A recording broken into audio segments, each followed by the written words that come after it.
Fala pessoal, hoje vou responder as coisas que os terraplanistas escrevem nos comentários aqui do meu vídeo. Eu gravei há um tempo atrás um vídeo intitulado Físico reage a terraplanistas na Jovem Pan, que foi um vídeo que a Jovem Pan veiculou, né, de uma entrevista com os terraplanistas, e eu fiz uma reação, e nesse vídeo de reação que eu gravei, várias pessoas apareceram aqui me xingando, eu xinguei de volta, mas aquelas que escreveram coisas com respeito, eu respondi com respeito, e algumas pessoas botaram algumas dúvidas bem interessantes aqui, e eu vou responder essas dúvidas interessantes agora, certo? Então a primeira coisa é o seguinte, vamos ver as dúvidas, e daí eu respondo elas, porque foram educadas, então merecem uma boa resposta. Vamos lá para a primeira pergunta aqui.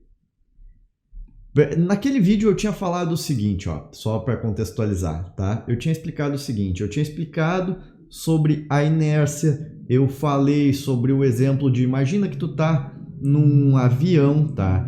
E esse avião tá em velocidade de cruzeiro, ou seja, tá com velocidade constante, e que por um acaso tu abandona teu celular, tu deixa teu celular cair. A minha pergunta era, aonde é que esse celular ia cair? Se ele ia cair no teu colo, se ele ia cair atrás do avião, na frente do avião, né? E se o avião está com velocidade constante, ele vai cair em cima do teu colo. O que quer dizer que com relação a ti, o celular está parado, né? Mas com relação a alguém que esteja observando de fora do avião, e claro, se fosse possível enxergar através da fuselagem do avião, quem estaria observando de fora estaria observando um movimento parabólico.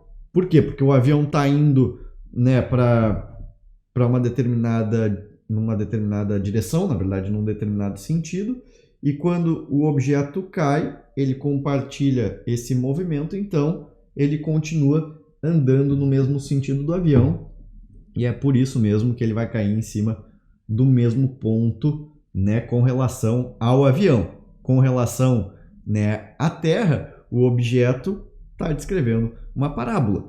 E daí o cara disse assim, não, ok, essa sua explicação aí eu entendi. Eu não entendi o seguinte, que é a pergunta agora. Então faz o seguinte, sobe em cima do avião ou do ônibus em movimento e pula ou larga algo para ver o que acontece. Então a gente vai ver agora um vídeo fazendo justamente o que essa pessoa, que eu não botei o nome aqui para não constranger ela, é justamente isso que a pessoa está pedindo. Então dá uma olhada aí no vídeo.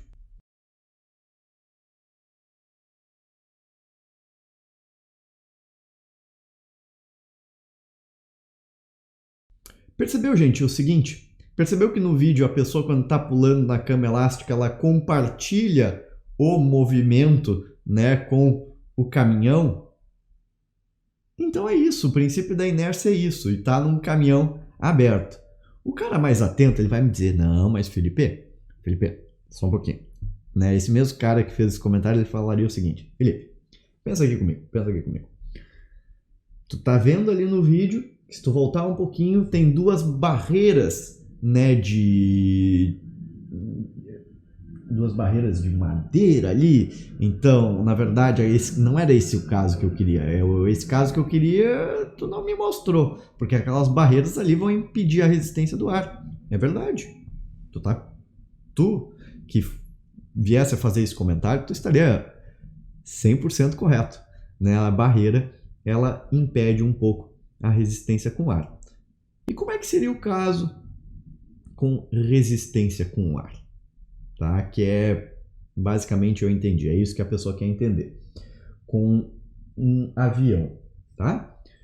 Gente, o avião tá aqui assim, ó, certo? O avião tá aqui assim, ele tá indo nessa direção, nesse sentido aqui, certo? Ele tá indo nesse sentido, por quê? Porque para frente, né, tem a força propulsora do avião empurrando ele, e para trás tem a força de resistência do ar. Então, se ele tiver com velocidade constante, a força para frente e a força para trás tem exatamente o mesmo valor. Agora, se o avião está indo para lá, para frente, tá? E do nada soltar um objeto aqui, o que vai acabar acontecendo? O objeto, ele continua compartilhando o movimento do avião, certo? Só que percebe o seguinte, tá? Se não tivesse resistência com ar, olha bem o que eu estou falando. Se não houvesse resistência com ar, o avião continuaria andando, né? Continuaria se movimentando. O objeto descreveria um movimento parabólico por causa da inércia. E no momento em que ele encostasse no chão, o objeto estaria na linha abaixo do avião, na mesma linha. Isso se não houvesse resistência do ar. Ah, mas se não houvesse resistência do ar, o avião nem voaria. Verdade, tá? Mas se não houvesse resistência do ar, a ideia é essa. O que acaba acontecendo porque existe a resistência do ar? Tá? Por que existe a resistência do ar? O objeto ele vai ficar para trás com relação ao avião. Ele vai ficar um pouco defasado. Por quê? O que acaba acontecendo? O avião, sobre ele, continua existindo a força propulsora que impulsiona ele para frente. E essa força propulsora que impulsiona ele para frente, como eu já te falei, é igual em valor à força de resistência do ar, e daí por isso ele permanece com velocidade constante. Já sobre o objeto que está caindo, a velocidade não é constante na horizontal. Por que não é constante? Porque o objeto não está sendo propulsionado.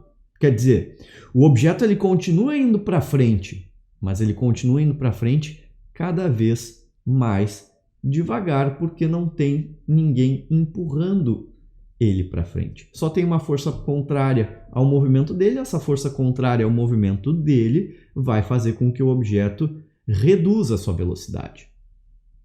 Ah, mas daí o princípio da inércia não é válido então? Não, gente, é justamente o que a inércia diz. A inércia diz que existe uma tendência dos corpos manterem a velocidade constante. É uma tendência quando a força resultante é nula. Se a força resultante não for nula, que é esse caso, o que quer dizer nula, né? Nula é zero. Nesse caso, a força resultante não é nula porque existe a força de resistência do ar e somente, e, portanto, ela não é zero. No avião, a força resultante é zero, é nula. Porque tu tem força para um lado e força para o outro e elas se igualam em valor, se equilibram e o objeto permanece com velocidade constante. Agora, nesse caso do objeto, ele não vai permanecer com velocidade constante, certo? Mas ele vai continuar se movimentando no mesmo sentido. Não é tipo assim, o avião vem aqui, solta o objeto, o avião continua se movimentando e o objeto cai em linha reta. É por isso que é importante tu entender que o princípio da inércia ele não é invalidado por causa deste exemplo que a pessoa sugere. Entende? Compreendeu? Espero que tenha ficado um pouco mais claro isso que eu estou te dizendo, principalmente por ter te mostrado aquele vídeo daquele experimento. Se ficou ainda alguma dúvida, eu gravo outro vídeo. Vou gravar outros vídeos falando sobre outras questões interessantes que o pessoal for levantando aqui. Tem uma que já está engatilhada, que é com a seguinte, ó, tá? Mas eu vou responder em outra hora para não cansar vocês, que é com relação... Ah, mas se a Terra gira a 1.700 km por hora, por que a gente vê as estrelas tão devagarinho? Eu fiz essa voz assim, mas na verdade é uma boa pergunta. Por que se num ponto da superfície da Terra, da superfície da Terra, a velocidade é de 1.700 km por hora, isso é verdade, por que a gente vê as estrelas se movimentando tão devagarinho? Qual é a resposta disso? No próximo vídeo eu te falo, tá bom? Grande abraço para ti. Tchau, tchau.